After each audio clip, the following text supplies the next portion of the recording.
আসসালামু আলাইকুম। আমি নিয়ে আসছি আজকে ঝরঝরে সাদা পোলাও। ঝরঝরে সাদা পোলাওর জন্য আমি নিয়েছি এখানে 750 গ্রাম চাল, 5 টেবিল চামচ গুঁড়ো দুধ, পরিমাণ মতো গরম মশলা। একটি পাতিলে পরিমাণ মতো তেল ঢেলে নিলাম।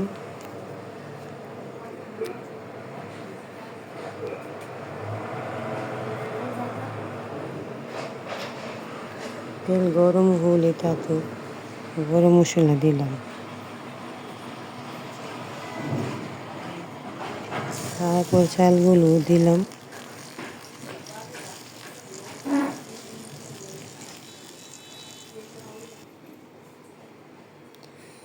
তারপর ভালোভাবে তেল, গরম মশলার সাথে চাল ভেজে নিলাম।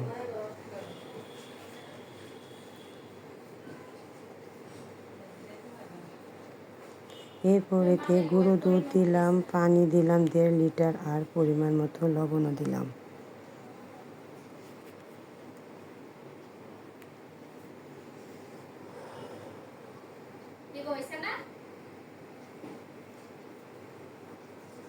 তারপর দিলাম 10টা কাঁচামরিচ এবং 1 চা চামচ আদা বাটা।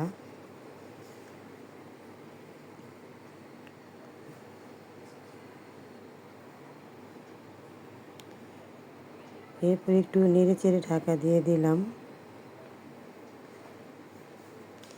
এরপর চাল ফুটে উঠলে তাতে আলু বখরা কিচমিচি দিয়ে অল্প আঁচে রান্না করলাম।